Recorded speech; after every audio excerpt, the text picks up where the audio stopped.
Welcome to the press conference today. I would like to invite Mr. Raymond Steele, the Commissioner of Police, and the three Deputy Commissioners to come to the stage. The three Deputy Commissioners are Ms. Edwina Lau, Mr. Albert Yun, and Mr. Joe Chow.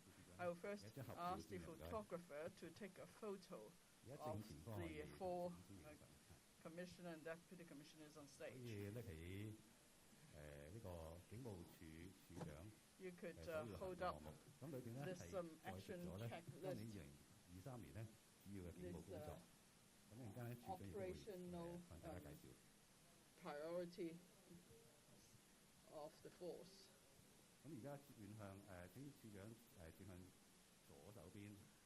Please turn to the left, facing the photographers there. In the middle. And then a bit to the right.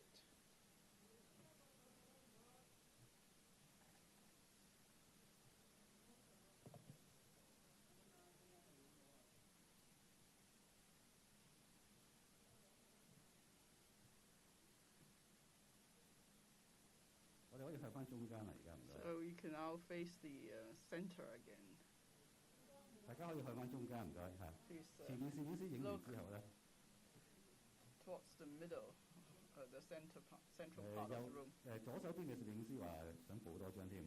Photographers on the left would like to take another photo, so please look to your left.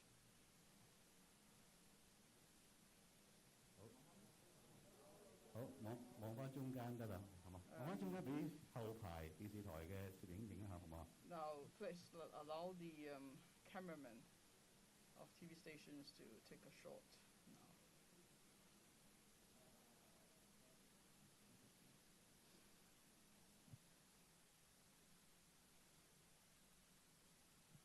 Okay, thank you. Finally, last one to the right. Thank you. Can I ask the Commissioner and the three Deputy Commissioners to take their seats on stage? Welcome again to the press conference. In a moment, the Commissioner of Police will brief you on the law and order situation in Hong Kong 2020 and also the work priorities of the police force for this year. And then the floor will be open to questions. Now I'll hand over to the Commissioner.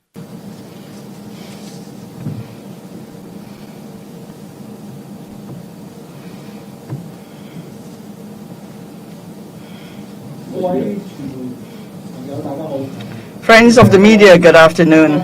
Welcome to the press conference today. Joining me on stage are Ms. Edwina Lau, Deputy Commissioner, National Security, Mr. Albert Yun, Deputy Commissioner, Operations, and Mr. Joe Chow, Deputy Commissioner, Management. I would like to give you a brief account of the overall law and order situation in Hong Kong in 2022 and the work priorities of the police force for this year. After the presentation, we'll be happy to answer your questions. In 2022, the overall crime figure of Hong Kong was 70,048, an increase of 5,620 cases over 2021, mainly due to an increase of over 8,647 deception cases. The overall detection rate was 35.2%. Excluding deception cases, the overall crime figure fell by 3,054 cases year-on-year. There were 8,830 cases of violent crime with a drop of 757 cases. The key types of crime that recorded a drop in cases included sexual offences, serious drug offences, criminal intimidation, criminal damage, and theft from vehicles. The number of robbery and burglary cases was a record low since we started to keep records in 1969. The number of cases of assault, wounding, and serious assault, arson, snatching, and pickpocketing was the lowest since the reunification. I will first talk about a few offences of relatively greater public interest. Murder. There were 30 cases of homicide, an increase of 7 cases compared to 2021. 15 of them involved domestic or family violence. All the cases were detected. Deception. In 2022, There were 27,923 deception cases, accounting for nearly 40% of the overall crime figure and representing a significant increase of 45%. About 70% of these cases involved online scams. The total amount involved was $4.8 billion. The increase was mainly attributed to online shopping scams, employment fraud, investment fraud, and telephone deception. These cases record an increase of between 40% and 180%. The monetary laws involved in investment fraud and the telephone deception cases remained substantial. The police continue to step up cooperation with the industry. Last year, bank staff helped to solve 232 deception cases, while the anti-scam helpline 18222 intercepted over $1.83 billion of payment in 888 deception cases. Furthermore, the police successfully neutralized a number of deception syndicates through intelligence-led operations last year, resulting in the arrest of about 1,300 persons. We have also been actively working with relevant government departments, regulatory bodies, and industries to strengthen collaboration on crime prevention and publicity.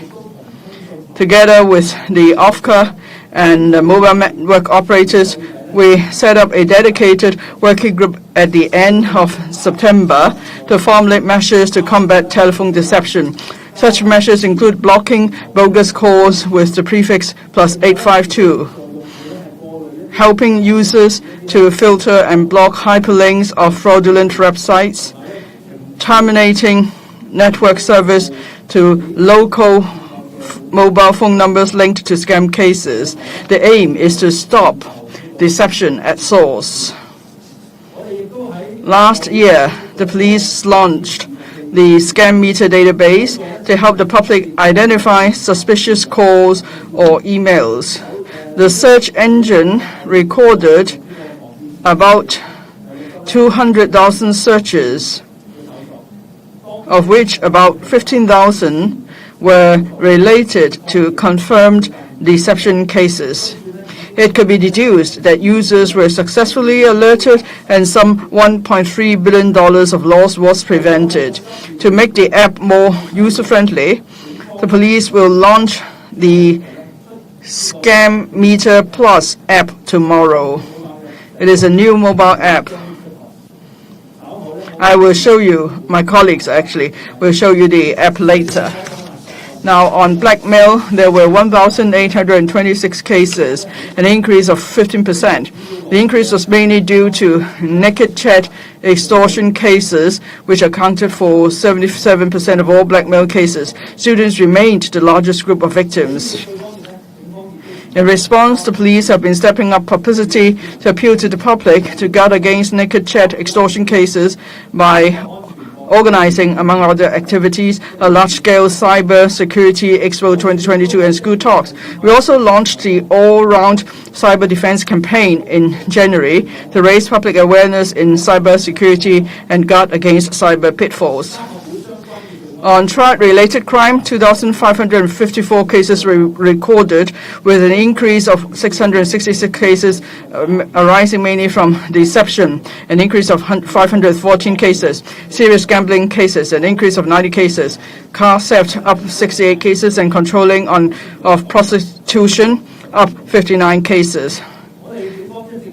The police are always concerned about triad-related illegal activities.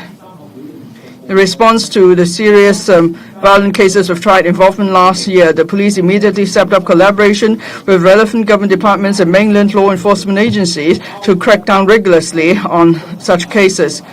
A large-scale anti-triad operation was mounted while an anti-illegal gambling operation was launched during the World Cup, leading to the arrest of over 1,000 persons. The police also stepped up efforts to combat the controlling of prostitution and deception involving triad elements. Over 200 persons were arrested and over 300 deception cases were detected. Robbery and burglary. With the stepping of targeted police patrols in intelligence-led operations, the number of robbery and burglary cases, as I mentioned earlier, continued to drop significantly last year. The figure was the lowest since we started to keep records in 1969. For robbery cases, there was a drop by 37% year-on-year to 77 cases. The detection rate was 74%. It was the second highest in 46 years. For burglary, the number of cases also fell sharply by 40% to 886. The detection rate was 43%. Again, it's a record high in 46 years. Sexual offences, there were 53 cases of rape, a drop of 26%. All cases were detected. Indecent assault cases recorded a 6% drop to 953 cases. The detection rate was 81%. There were 16 cases of rape and indecent assault where the victims came to know the suspects online, a drop of 24 cases. The police will continue to monitor the trend of sexual offences and conduct sex-specific publicity and education in collaboration with various stakeholders. Serious drug offences, there were 1,436 such cases, down almost 10%. Whilst there was a drop in the number of cases, there was a surge in the quantity of drugs seized. This is mainly due to our intelligence-led approach in intercepting the drugs at source and preventing them from getting into the market. Last year, a number of large-scale drug trafficking cases were detected. In some cases, 485 kilograms of methamphetamine, $230 million in market value, 424 kilograms of cocaine, market value of $370 million, and also 905 kilograms of Canada spit with a market value of $190 million. We continue to promote anti-drug messages to the public. Last year, we launched the Anti-Drugs Campaign 2022, a large-scale publicity campaign. We have just kick-started the second Leadership Institute on Narcotics program. On youth crime, the police continue to enhance crime prevention work with school heads association, parent-teacher associations, and schools. Last year, we held activities such as the Junior Police Corps Summer Camp and also the publication of a youth crime prevention booklet to provide teachers, parents, and young people with coping strategies and crime prevention messages. Last year, 2,774 young people were arrested for criminal offenses, a year-on-year drop of 8.2%. The number of students arrested dropped by 11%. Cases of robbery, serious drug offenses, and criminal damage saw a significant drop. For robbery, there was a drop of 80%. For serious drug offenses, it was a drop of 40%. For criminal damage, that is splashing red paint, involving students, case count dropped by 17%. This shows over the past year, the police worked with various stakeholders, parent-teachers associations, and schools, etc. The effort helped heighten the alertness of students to such crimes. There was a 40% drop in the number of students arrested for serious drug offenses. 17 school children aged 13 to 14 were arrested for drug trafficking induced by drug traffickers. I'm sure you can agree that every such case is one too many because of the heavy penalties that come after. There's a need for the community to work together so that young people are not exploited by criminals. Young people may be misled by friends who are a bad influence. They may want to make quick money or be tempted to take part in illegal activities to provide their bank accounts for receiving the payment from fraud. There was a notable increase in the number of young people arrested for fraud. I want to turn to the national security law. On enforcement, the police arrested a total of 236 people. 140 of them have been prosecuted. Finally, our 4 operational priorities. First, we will continue to safeguard national security and promote counter-terrorism for all. Last year, there was still a handful of anti-China disruptors inciting others to take part in radical and illegal acts online. We must guard against homegrown terrorism going underground and the threat of extreme violence that comes out of it. The police will continue to raise the counterterrorism awareness of the public through various media platforms. We will promote the message of spot and report, and we'll also promote the counterterrorism hotline and the counterterrorism reward. This is to encourage parents and people to provide information on terrorism and violence. We will also enhance the counterterrorism preparedness of stakeholders. Second, continuing to enhance youth work. The police will continue to work in a cross-sectoral and multidisciplinary manner. We will adopt a soft approach. We will work with various sectors of the community to enhance the law-abiding awareness of young people, to prevent them from being exploited from criminals to engage in law-breaking behavior. We will also provide a broader platform for them to unleash their potential. Third, strengthening community liaison. The police will continue to keep up close collaboration with the community. Through enhancing policing services and transparency, we will boost the public understanding of police work and boost their trust in and support for the force. Fourth, ensuring public security, safety and order, and focusing on crime prevention and fighting crime. As COVID eases off, society is running to normalcy. The police will make every effort to ensure that public events, which are gradually resuming, are held in a safe and orderly manner. Meanwhile, the force will remain focused on law and order issues, including fighting scams. Since last September, the police have worked with stakeholders. We rolled out the scam meter. We have also launched an anti-deception campaign for all campaign at 17 government tunnels. We did product placement, and also before the screening of movies, we introduced anti-scam videos. The police noted that the number of scams dropped from the peak in October for phone scams. There was a notable drop in the case count as well. I also want to take this opportunity to show you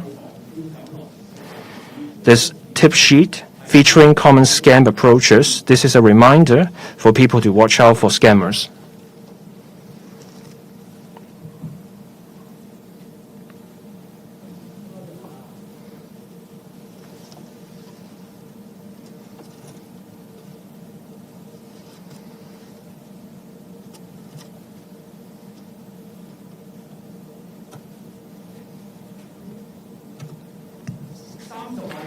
$300,000 copies of this tip sheet will be distributed to the public through 2 free newspapers on February 17th. Tomorrow, we will also launch the anti-deception mobile app Scam Meter Plus. People can search for information on suspicious phone numbers, email addresses, and bank accounts to assess the security risks involved. The app can also give push notifications on anti-deception advice. We will now play a video to show you how Scam Meter Plus works. Have you ever tried online shopping, dating, job hunting, or even investment? But do you know if the other party's identity is genuine? The Scam Meter Plus app is perfect for you. The app helps you assess the risk of fraud in real time, and you can check it on your mobile phone anytime, anywhere. Enter the person's information, a phone number, a website, a bank account number. Click easy. It's that easy. The database contains information from reports to the police and ratings from information security companies. There are 4 risk levels. For example, if you want to transfer money to another party before making an online purchase, enter that person's bank account number in the app. If the search result is in red, that means the highest level of risk. This means the account number has been linked to a scam case recorded by the police. Or another example, someone receives a call with a prefix +852, enter that phone number, and you see a red color, this shows the phone number has been linked to a fraud case recorded by the police. If you see the search result in orange, this means medium to high risk. The name of a social account has been reported or the phone number is associated with an unofficial scam report. The risk is still very high. Yellow means medium risk. There have been reports of scam involving similar phone numbers, and you still need to be vigilant. Purple means no record.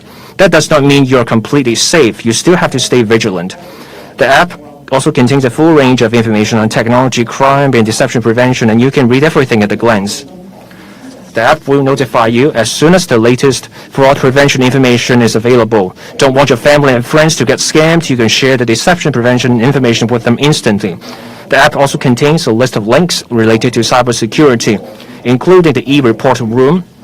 You can report a crime instantly if you need to. The Scam Meter Plus app is available for free download on your mobile phone. Download now to reduce the risk of deception.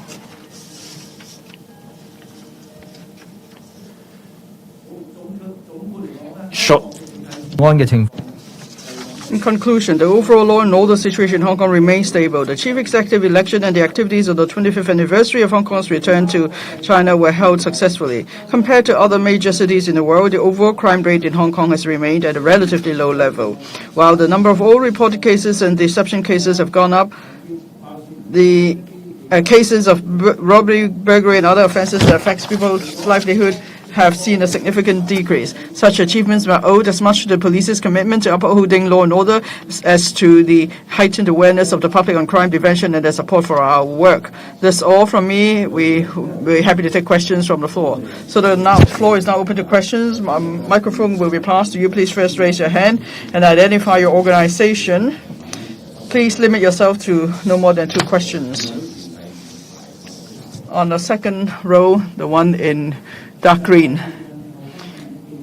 Good afternoon. I'm Anthony from Hong Kong 01. A number of questions. First of all, there's news that for the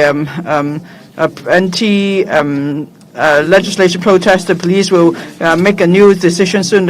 What is your latest decision? Some of the cases may be withdrawn. How many people will be involved? Would there be additional conditions imposed, and how are you going to inform those involved? Are you trying to send out a message of great reconciliation? And then on online scams, we heard just now, in the past year, you've launched a number of operations. And still, with so much publicity, there are people who are scammed, including those who are highly educated or who are professionals. So how do you assess the risk of online scams? What other strategies do you have to combat such scams so that people won't lose any more money? Thank you. On cases involving the protests against the offenders legislation, we are reviewing these cases. We hope that within this month we're able to announce our decision. Therefore, I'm not going to say any more here. On scam cases, yes, you can see that last year there's been an increase of 75.5% of scam cases compared to 2021, so it's notable. And among these 27,923 cases, close to 40%, that means over 8,700 cases involved online shopping scams. I'm sure you know by now online shopping is really popular, but at the same time when you are doing online shopping you need to be careful. And there are other scam cases such as employment fraud and investment fraud, online romance scams, or impersonating as officials, or guess who I am scams. These scams are rather common. And in the past 2 years, when it comes to publicity on scams, we've done much. We've been using various channels. So on TV, radio, social media platforms, we have done much publicity to disseminate anti-deception messages. And recently on TV, we have this new program Offbeat 120 seconds, so we keep repeating the messages. You may ask how come we're still seeing an increase in cases despite so much publicity. We've actually talked to some of the victims. Yes, we may have done much publicity, but the victims may not have noticed that. You can imagine, every day you receive much information, many messages, but do you really read the messages carefully? Now, with our publicity efforts, say on TV or a radio program, even in TV programs, we try to tell people about the scam approaches. But if you don't watch it carefully, and then when a scam calls you, you wouldn't know that person is actually a fraudster. But if you are aware of their scam approaches, then you would know that at once. So the question is, how can we make sure the messages and the publicity actually reach people? So we're doing much on that now. Just now, I mentioned that in 17 government tunnels, we now do broadcasting of short messages. For example, impersonating some government officials, we try to remind the public that no mainland officials will directly call people in Hong Kong on case investigation. So that's what we've been doing. And then, say at cinemas, before the screening of a movie, we will also screen short videos. So even if you don't want to watch or hear about this, we impose it on you. So hopefully then it will reach you. And then another thing we're doing, apart from publicity, with anti-deception efforts, it's important that we work with the regulatory bodies and stakeholders. So together we could come up with ways to do more anti-deception work. For example, banks. We have close collaboration with banks in the past year or two. Say, if a bank staff member sees that someone wants to withdraw a large amount of money or wants to transfer a large amount of money to another account, the bank staff will actually ask the customer what it's for, and if they have any suspicion, they will immediately inform us, so we can try to find out if it's really a scam. Now we want to encourage bank staff to help out in the intercepting payment. So every year we have an award presentation ceremony for them. And apart from banks, we also ask mobile network operators to help out through OFCA.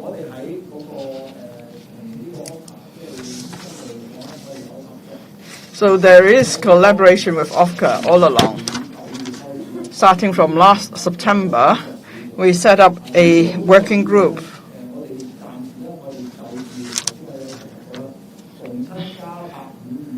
As I mentioned, whenever there are calls with the prefix plus 852, if such numbers have been involved in scam cases, then we have stopped all such numbers.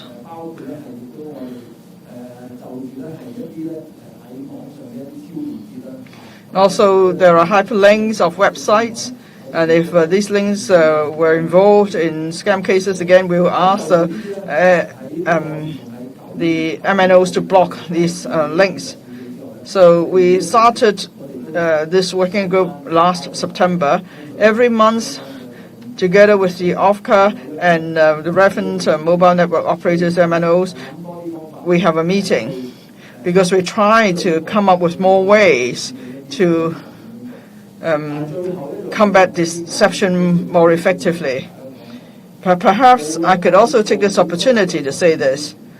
Now, it doesn't matter how much anti-deception publicity we do. As I said, some may not even take notice. But then you are all from the media. I'm sure you all are familiar with the scam approaches. So we need your help with publicity and promotion.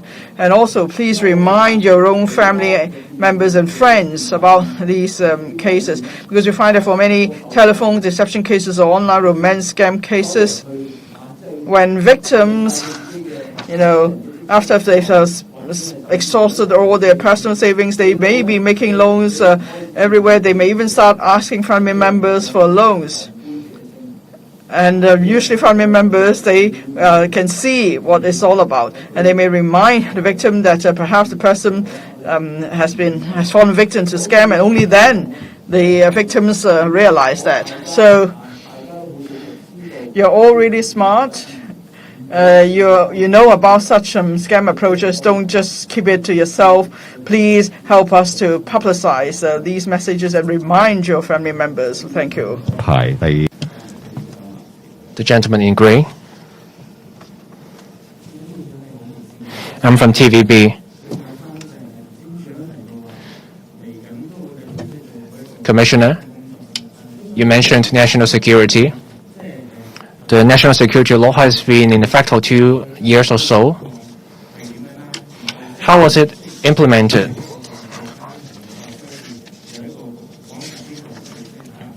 Some countries allege that there's crackdown on human rights since the implementation of the NSL. What's your response? Recently, there's talk about legislation for Article 23 of the Basic Law. The chief executive said we will stick to the goal, but there are others argue that we shouldn't rush to the legislation. What's your view? For the crime figures last year, many scams had to do with the cyberspace. Due to COVID, many people had to work online. But now that we're returning to normalcy, are you worried about more crimes in the real world? In Pingchao, a police officer fired a number of shots. How's the investigation going? Are those 3 shots warranted? That's quite a number of questions from you.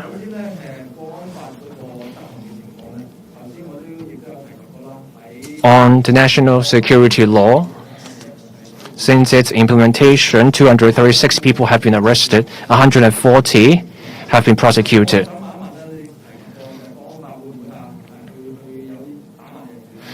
Does the NSL erode on human rights?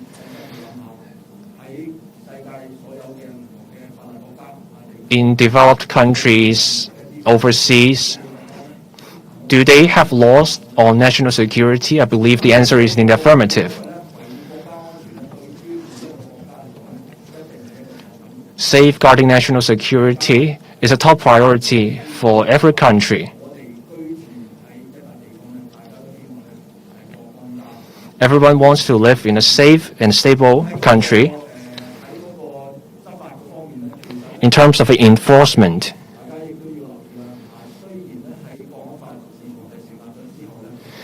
since the NSL took effect, calm has returned to the community, but we cannot rule out the possibility of homegrown terrorism going underground.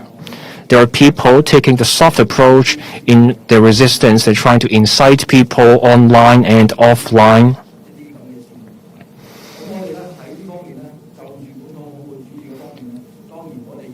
For homegrown terrorism, tackling that will take more than the work of the police.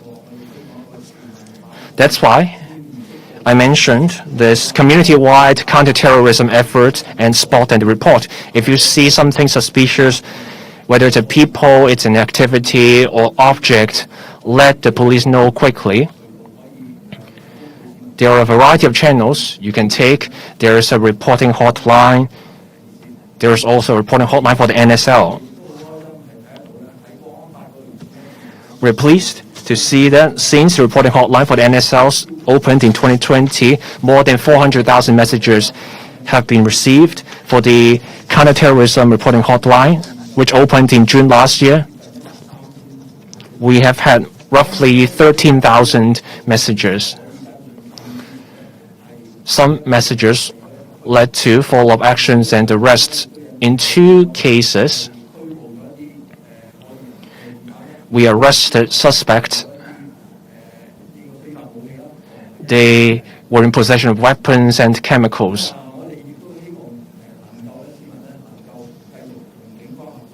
We encourage people to work with the police on counterterrorism and fighting violence, and helping the police on combating those problems. On law and order, are we going to see more physical crimes? We're closely watching the situation. In January, we haven't seen a rise in crime numbers, but we will be closely watching how things go. Now, for the Ping Chao case,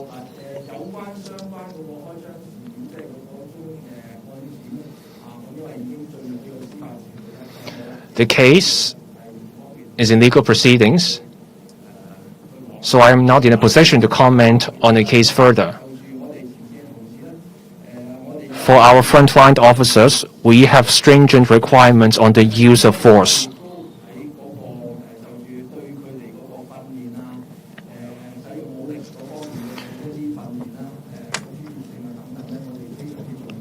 We attach importance to training on the use of force. After every incident, we do a full review.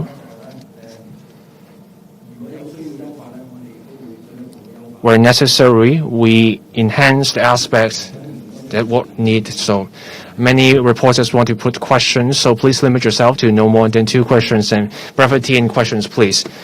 Another gentleman in gray. I'm from Ming Pao. At the West Kowloon Law Court building, there was a fractured glass pane. Has anyone been arrested in that case? Has the bullet been recovered? Is that related to the trial of the 35+ case, or is it related to national security or terrorism? Turning to NSL. What's the police's response regarding to allegations of arbitrary arrests and people emigrating due to the NSL? Over the past year, some NSL officers asked to meet with certain people instead of investigating them. Does that point to a change in the police's approach? And for Basic Law Article 23 legislation, which law enforcement agency will be enforcing it? For the West Kowloon Law Court building,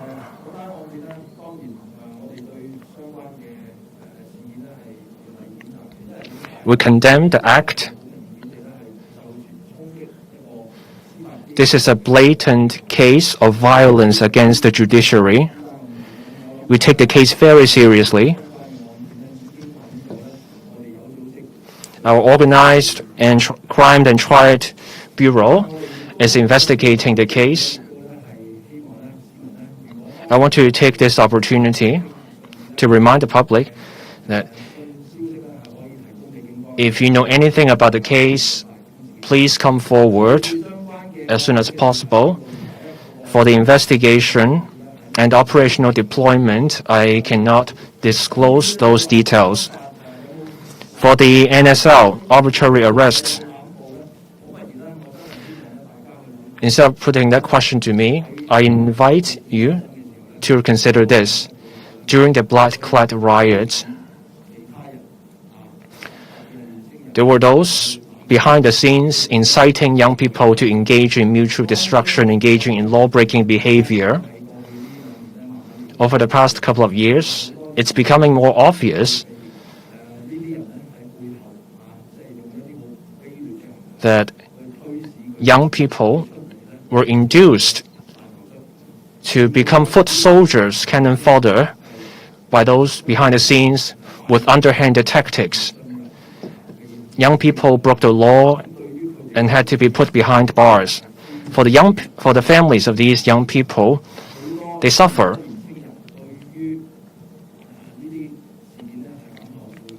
Many young people regret what they have done.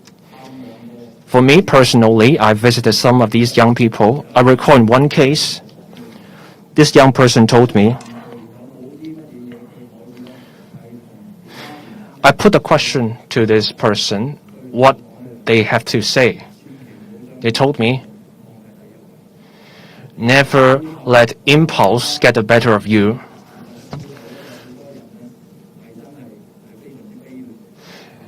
There were those behind the scenes employing underhanded tactics, inducing other people's children to go to the front lines to break the law. Such underhanded tactics should be condemned by the community. Thank you. The journalist at the front, the gentleman. English questions from the South China Morning Post.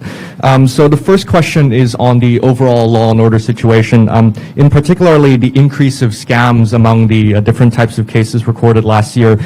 Is there any reason for the increase in the number of scams that the police can think about? Why is there such an increase? And also, why is there any particular pattern in the increase in the number of scams? Are victims getting increasingly younger, or are they focused on any particular groups? And what are the particular strategies the police will aim to tackle these increase in scam cases? Secondly, about the national security law, I've noticed in your priorities that national security and also terrorism remains as one of the priorities for the commissioner. Being that the anti-extradition law protests have passed and the national security law has been implemented, and so far this year only 200-something people have been charged under this national security law, is the police perhaps putting too much effort on national security and terrorism instead of solving other issues, for example, the increase of scams instead? Thank you so much. Okay. Thanks very much for your questions. First of all, when you are talking about deception, obviously, you can see that there was an increase of about 45% on the number of deception cases last year when compared with the figures in the previous year. When you ask about the reason for that, obviously, we noted that during the COVID period, okay, over the past 2 to 3 years, many people are making use of the social media to communicate with people, or as I said, there were over 8,700 online shopping fraud. And obviously, a lot of people, a lot of victims, they are making good use of online, the social media to do various activities. And I think this is one of the major reasons why there was a substantial increase in the number of deception. The strategy to tackle it, earlier I have also mentioned when some of some other reporters has mentioned. First of all, publicity is extremely important, but how we are going to effectively make use of these publicity so that the people get the message. Because on a daily basis, we have received a lot of various messages from online. Okay, the point is that whether these publicity on deception, whether it can get into the minds of the victims, this is very important. And I trust that many of the victims, when we talk to them, they knew that we have anti-deception publicity. But when asked whether they have looked into the content, they said no. So that's why I have also mentioned that there is a need, when others, when in particular, when you know about the modus operandi of the deception cases, please also remind your relatives, family members, friends, etc. So this is very important because we need to pay concerted efforts in order to do these anti-deception measures. On the other hand, when you are talking about the national security law, later on I will see if DCPNS, Ms. Lau, has any additional comments. But on NSL, on anti-national, on these cases, okay, when you are talking about, only about 200 people being charged, when you are talking about whether too much efforts have been paid on NS law execution, I would say this is one of the major tasks of the police force, okay? And obviously, we need to pay more efforts on that. But whether we have paid too much efforts on that, I wouldn't agree that we have, but I would say this is one of the major tasks that we need to do. And I think this also applies to all different areas, countries, all over the world. National security is the most important issue that every place will have to look into. I'll see if DCPNS has any additional comments, please. Thank you. Thank you, Commissioner.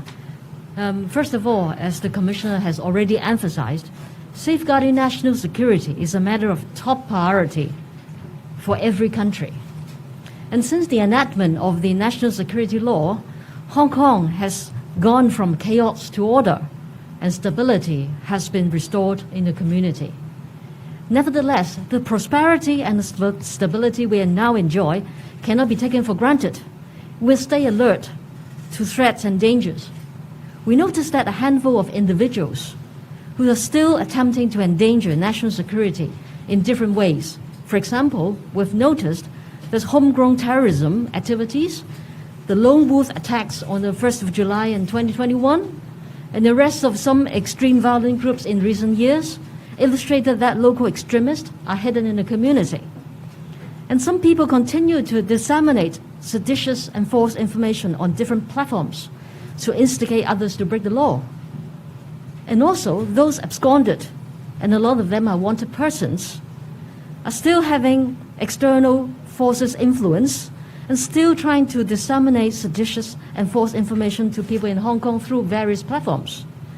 So police will need to remain vigilant and continue the intelligence-led operations with a view to preventing and deterring acts and activities endangering national security. And I take this opportunity to appeal all members of the public to provide intelligence through the National Security Hotline and the Counter-Terrorist Hotline and support our work in safeguarding national security. Thank you. On the last row, the lady farthest away. So 2 questions from our THK. So the first question is to follow up on the fraud cases. Why is it a trend? Do you expect it to continue? And perhaps you can tell us more about your proposal with the telecom companies currently, the SMS registration idea you just mentioned in the LegCo panel. And the second question would be about the NSL. So more than 230 people were arrested. Do you have a breakdown about the alleged crimes that they were arrested for? Do they include NSL-related crimes such as sedition? Yeah, and maybe the time frame. When were they arrested? Thank you. Sorry. I can't listen to your first question. Can you repeat, please? Because just now the phone just rang. Yeah. So this is a follow-up on the fraud cases. So why do you think it's a trend, and do you expect it to continue? And maybe you can elaborate more on your proposals with the telecom companies currently. For example, the SMS registration idea you just mentioned in the LegCo panel. Yeah, thank you. Thank you. Thanks for your questions. First of all, concerning about the number of deception cases, hopefully I would say, because we have been working in partnership with a lot of different organizations so far, and we would expect that the number of deception cases, I'll see whether it can decrease, because as a matter of fact, over the past few months, we could see, say, for example, earlier I mentioned that the telephone deception, after working with the OFCA, and other MNOs, the mobile network service providers, we have been doing a lot of works and implement a lot of different measures. And as a result, over the past 2 months, we could see quite an obvious decrease in the number of telephone deception. Say, for example, in November 2022, there were over 440 cases on telephone deception. Okay, but in January, there was a substantial drop in the number, leading to only 149 cases of telephone deception. And of course, we would continue to work in partnership with the OFCA and also the MNOs. As I earlier mentioned, concerning about the working group that we have set up together with the OFCA and all other MNOs and also the MVNOs as well. They have been very forthcoming, and I said as an example, okay, say for those numbers with the plus 852, for all these mobile numbers, okay, if they were being used in previous cases, now the MNOs have agreed to stop all these numbers, okay. And on the other hand, you also mentioned about other measures that I've mentioned in the LegCo, okay, earlier. And we are continuing to have monthly meeting with these MNOs, MVNOs, etc., okay, in order to work out whether there are any additional measures that we can implement. And the SMS, because from time to time, okay, we have, I think a lot of victims have received some fake SMS messages. And what we are going to do is that we are working with them and see whether we can make an extra mark, okay, extra markings before the SMS message in order to, to identify the genuine SMS message. This is something that we are working with all these working partners, okay, but there are some more as well, and we are working closely with them in order to see whether we can further deter these deception cases. So as I said, all these different stakeholders, we need their support in order to work out further more measures in order to prevent the increase in the number of deception cases. Concerning about your question on the NSL, I do not have the breakdown of the enforcement figures at this stage. Maybe later on after the press conference, we will forward it to you. Okay, thank you. Next question, third row, the lady in pale orange. I'm from Xianhua. In 2022, breaches of NSL, how does it compare to the year before? How was enforcement doing? What are some hidden risks in Hong Kong's law and order? And what will be the police's response? If you don't mind, I will respond in Cantonese. In 2022, breaches of the NSL,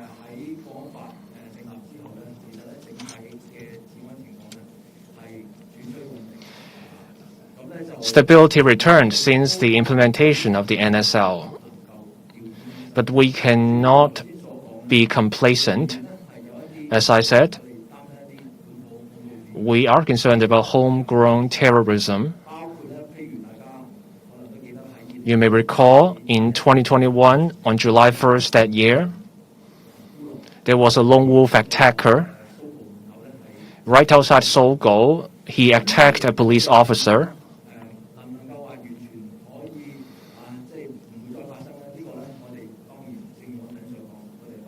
We cannot stay complacent because we cannot rule out the possibility of such incidents. We will step up the gathering of intelligence.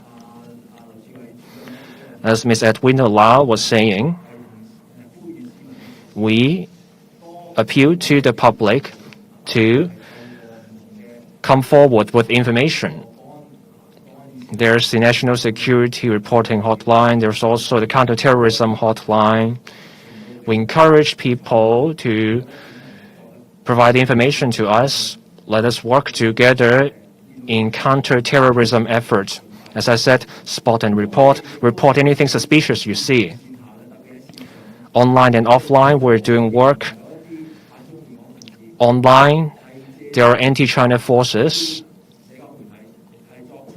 on social media platforms inciting people. We keep an eye on the situation every day. When we identify the culprit inciting people, we will resolutely enforce the law to achieve deterrence. Thank you. We're almost out of time, so we'll take the last question. The journalist in black. I'm from the Hong Kong Economic Times. For cross-boundary crimes, we have seen employment fraud and human trafficking involving cross-border elements. What will be done to combat cross-boundary crimes? As normality returns, will we be seeing more crimes like these? Second question, Basic Law Article 23 legislation. The Chief Executive said within this year or next year, we will have consultation on the legislation. Does the force have enough manpower to support the work? First, cross-border crimes. We attach importance to such crimes. Last October, I attended an Interpol meeting. I took that opportunity to have bilateral meetings with representatives from 12 countries. We discussed ways to work together in fighting cross-border crimes, including cyber crimes. You know, cybercrime respects no boundaries. We need to work with other countries in fighting cybercrime. A couple of weeks ago, I visited Abu Dhabi. There we had this function organized by Interpol. At the meeting, there were people from 6 other countries. We had bilateral meetings. We discussed transnational crimes. We agreed on the need to strengthen cooperation in fighting cybercrime. More work needs to be done. We have resumed cross-boundary travel with the mainland.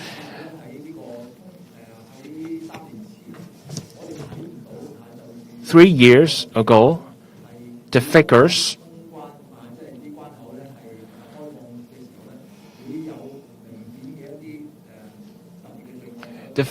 do not point to a rise in crime figures due to the resumption of normal cross-boundary travel. More travelers come to Hong Kong. We will be closely watching to see if there's a rise in crime numbers. As soon as we see such a trend, we will take swift action to enforce the law to prevent such crimes. For the legislation of Basic Law Article 23, the consultation. Legislating for Article 23 is the constitutional duty of the SAR government, the Security Bureau, and the government at large.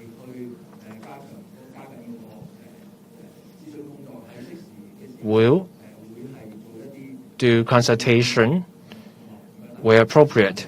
Thank you. We will stop the question and answers here, but here are now some concluding remarks from the Commissioner. It's Valentine's Day today. I wish everyone a happy Valentine's Day. I see young faces here. If you're in a relationship, I hope you can get married soon. And also, I would like to present to each of you a box of chocolate. This is the anti-deception chocolate. It's perfectly edible. Inside, there's a sign that reads, "True love or gold." Scammers are out not just for your love, but also for the gold, that is the money. There are both white and black chocolates inside. This means we must be able to tell black from white. When you see a possible scam, you need to look at it carefully to tell if it's a scam. If you're not sure, you can call the 1-822 anti-scam helpline. It runs 24/7. If you're in doubt, give the center a call. It's just a couple of minutes. And then we also have the scam meter. And then tomorrow, we will have the Scam Meter Plus mobile app that will come out tomorrow. This app will let you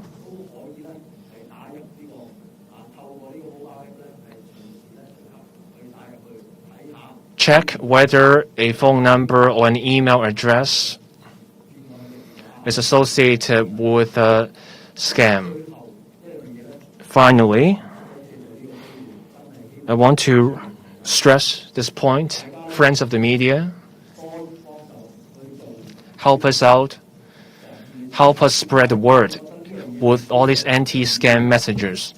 This is so important. We have seen a surge in scam cases. Many people lost their life, the savings, and then they take out loans. They go to finance companies. Previously, there was a non-government organization. That NGO compiled a stat. Scam victims, for 1 out of 5, got suicidal because they lost all their savings and they incurred huge debt.